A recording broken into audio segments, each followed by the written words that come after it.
Hello YouTube, it's Ryan here with Hobbies Man once again, and today we're going to be doing our best light novels of 2022 video, where it's going to be a top 5 video. And I do want to mention that this is curated, I guess, to an extent, in such a way that it's not just the most popular stuff, because, well, everyone kind of knows that stuff. I do want to mention some things that are less popular, as it is, but of course, not many people do videos like this for light novels, so I do give myself a little bit more leniency, and I also don't really read that many light novels a year anyways. I think this year I only read about 20, and most of them were continuations. I tried to avoid mentioning continuations in the actual list, so I did mention them in one of the honorable mention slots, but just be aware of that. I have two other videos for this. I have the 2020 top 5 and the 2021 top 5. So if you guys want to watch those and see how it changes, feel free to go watch them. But yeah, there's not going to be too much going on here. There's 5 titles and 2 other ones that are honorable mentions. We'll start with the honorable mentions. Then we'll go from least top to most top. So 5, 4, 3, 2, 1. And the last mention is going to be the number 1 book that I read this year, right? So let's get started. In terms of honorable mentions, I have 2 of them. The first one is mapping a trash tier skill that allowed me to be part of a great team or something like that. I don't remember the name of it, but I really like the cover. However, I do think that this light novel, is one that the author kind of left by the wayside. They got to a certain point and then they decided to stop writing it and they moved on to work on something else. I don't know if that's actually the case or not, but I do remember reading that at some point. So I didn't get around to coming back to this, but I did read the first volume and I really enjoyed it. It's a kind of pretty standard. It's a kind of gamelit sort of situation. It's a fantasy world. Once you reach a certain age, you're allowed to take a test or take a revelation thing that allows you to access skills and a class, and then from there you move on to do something else, right? So our main character gets the worst skill ever, but it turns out that the skill is good in certain situations, and the thing is that no one that ever had this skill had ever figured out what the situations were. And so eventually this character managed to get recruited by the top guild or the top team in the world that goes into dungeons, and it's specifically because he has this mapping skill. So the first volume is mostly about him training and getting ready to interact with his colleagues and also get ready to be able to survive in this place when he's with them. So overall, it was pretty good. I really enjoyed it. I liked the dynamic between the characters. I enjoyed my time with them, and I'm very happy to have read it, but I don't think I'm going to continue this story, and so that's why it's going to be an honorable mention and nothing else. The second honorable mention is Solo Leveling. Now, I didn't want to mention Solo Leveling again in my number 1 spot, so I decided to mention it here in the honorable mentions so that, it still gets a little bit of love, but it isn't kind of taking over the rankings, right? So Solo Leveling is awesome. It's the first Korean light novel that we got here in the US, if I remember correctly. I think there might have been a few other ones that were published before, but it was in the early 2000s maybe, when people weren't really aware of the differences between Japanese and Korean manga and stuff like that. So at least that's what I think. I'm not sure if that's the case, but I don't know. Solo Leveling is awesome. It's Yen Press title. It's really, really good. I really enjoy it. I like both the novel edition and the comic edition. I think the novel is by far better though, because it gives you a lot more bang for your buck, and it moves at a much better pace compared to the comic. I think the comic is up to 5 volumes currently, and it only covers about the first book and a half, the first novel and a half. So it's kind of slow going, but the art style for the comic book is really, really good. So it depends on what you prefer. I definitely think the novel is better. However, it's pretty standard. If you've read a bunch of edgy isekai, you probably know more or less what's happening here. Although this is not an isekai, this is more of a game-lit kind of scenario. It basically has one OP character who has a skill that no one else has, going through life and trying to increase his power in order to achieve some goal. He achieves the goal actually rather quickly, or is almost able to achieve his goal rather quickly, and then he gets involved with a bunch of other stuff. The interesting thing here is that Solo Leveling actually has Japanese people being part of the bad guy association, or the antagonist of the story.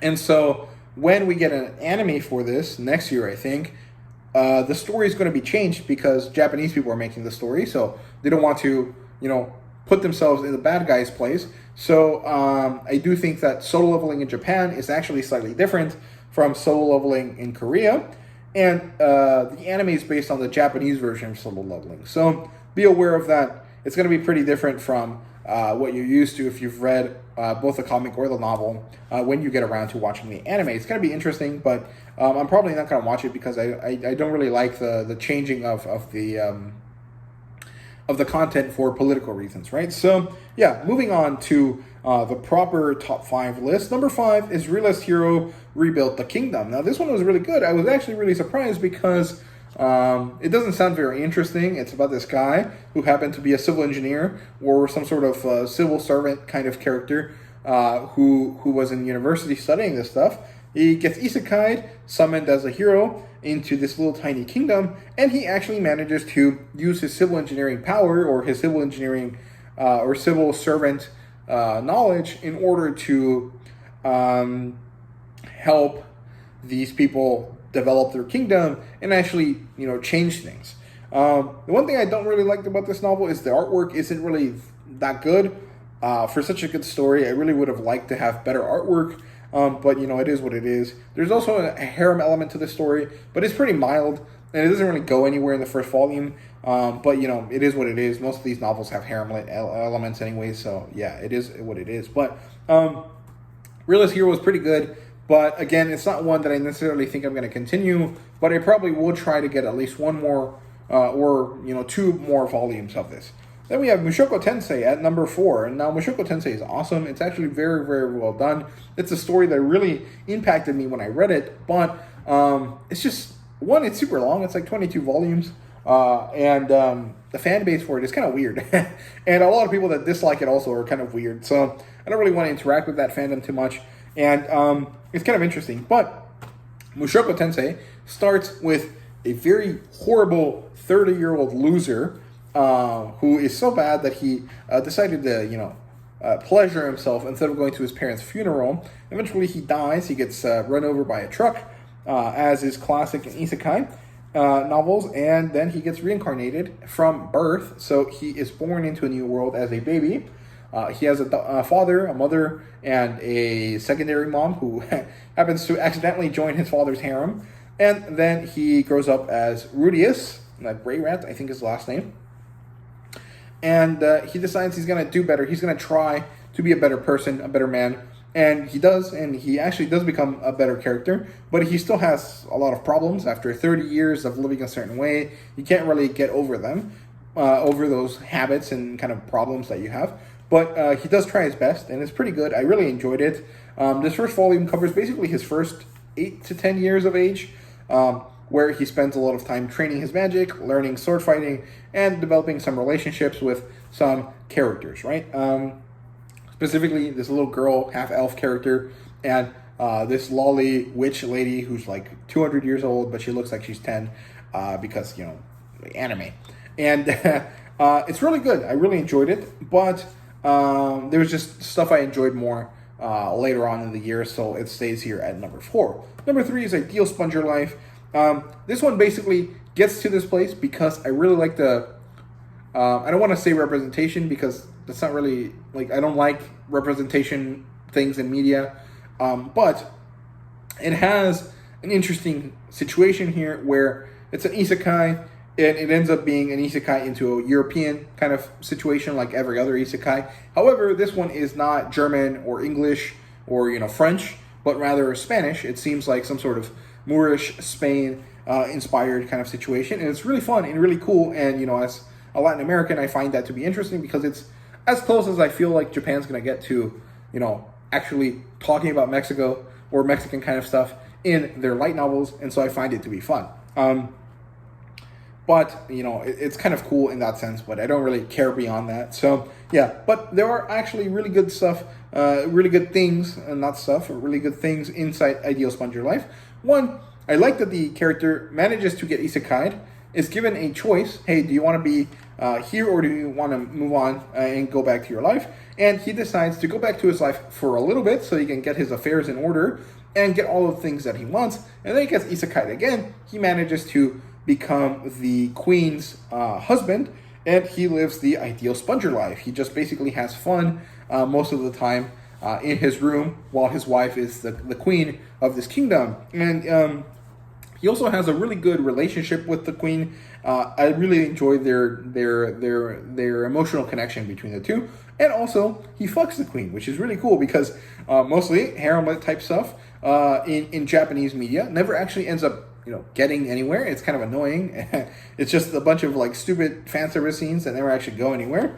But in this case, they do. However, of course, it's a fade to black situation because Japan has really weird, strict laws about their sexual content and stuff like that. But it is what it is. It's not that big a deal. However, I got spoiled for a lot of things later on by accident. Some person on Twitter just assumed that I had read the newest volume, even though everything I said about the volume in Twitter was clearly about the first one. So it is what it is. It happens. It doesn't really bother me too much, but I got spoiled about how the harem aspect goes, and the way it went didn't really interest me. So I don't think I'm going to continue reading this very far. I might get another volume or two if I ever get around to it, if there's ever a sale for it. But it is what it is. Most of the light novels, I read the first volume and don't ever get back to them. It's just how it goes, because most of these novels are way too long and too pricey for me to really want to collect all of them. But it was really good. I enjoyed it. I had a lot of fun with it. It just kind of sucks that I got spoiled for it, and then kind of ended up having kind of my desire to continue it kind of zapped from me. So it is what it is. Number 2 is finally one that I will definitely continue reading, and that is Campfire Cooking in Another World, which is really, really good. It's really wonderful. I love cooking manga and cooking light novels. I like them a lot. My favorite one is definitely Cooking with Wild Game. I love that one because it has a jungle girl, because it's a cooking manga, and because it has a lot of actual here's how you prepare ingredients kind of stuff, which is really great. This one is mostly about just enjoying the food that you eat. I've mentioned this in previous videos before, but usually the cooking genre, the gourmet genre, whatever you want to call it, in Japanese media is usually of two camps, right? One is the here's food and here's how you enjoy it, and then there's the here's food and here's how you prepare it kind of vibe. Usually most things are about enjoying food, but certain ones are also about preparing food. And the best ones, I think, are the ones that combine both of these elements and also a really good storyline into it. And I do think that Cooking with Wild Game definitely does that. But Cooking with Campfire Cooking, manages to make it really, really fun. That you're mostly just, hey, here's some good food to enjoy, and having characters enjoy it. I think that's really, really good. I really like it. And it's also really cool because it's a huge, huge fantasy series. So you follow this guy, he gets isekai'd, he ends up having this online grocery store skill. So he can buy any grocery store, anything that you can find at a grocery store, he can buy it online from his skill, right? So he manages to turn that into being able to buy a bunch of ingredients and a bunch of cooking stuff. And he attracts the attention of this giant Fenrir type wolf, and this slime, and this other character I don't remember, and a bunch of random travelers, right? So he's just spending his time traveling throughout this world, trying to get to a different city so he can kind of avoid the war that's coming to the place that summoned him. And along the way, he meets a bunch of people, and along the way, he also ends up feeding a bunch of people. And it's really fun and really enjoyable. And I'm definitely going to pick up another volume of this when I can. So that's number 2, Campfire Cooking in Another World. And number 1, the best light novel that I read so far, and the novel that I want to continue reading, and I might even buy this physically, is Faraway Paladin. This is actually more or less basically the same as Mushoku Tensei at the beginning. It has a loser character that gets reborn and decides that he wants to do better this time. He wants to live a better life. And so he pours his heart and soul into developing himself as a better person. And he grows up with 3 different characters. One of them is an old, crazy Salazar Slytherin type wizard, a very badass barbarian character, and this wonderful, very caring, undead nun. And Now, well, all three of them are undead, but the nun specifically is kind of the most undead. He is trained by them. We get to see the first 15 years of his life throughout this first volume. And at the end, he sets out to live his life. And it's really, really interesting and really cool. I really loved it. I was very immersed while I was reading this. I definitely want to pick up the physical volumes because they look awesome. They're small hardcover volumes by J Novel Club, and they're really, really good. I really want them. But I just haven't gotten around to buying them yet. But the novel is wonderful. It's so good. It definitely feels better than Mushoku Tensei. It's shorter because it hasn't been finished being written yet. And it's very enjoyable. It's very, very good. And really, I don't know what else to say. It's just an amazing series. I definitely recommend you guys read it. And I'm not the only one, on the light novel YouTube sphere that mentions that. I think that man in his manga mentions that Faraway Paladin is good. And of course, what's his name? Justice R. Stone, of course, also mentions that it's really good. I don't think he's even doing light novel content anymore, but when he used to, he definitely used to mention Faraway Paladin quite a bit. So, yeah, thank you guys very much for watching. I hope you guys enjoyed this top 5 list. Let me know what your top 5 novels of 2022 were. And thank you guys very much for watching. See you guys later.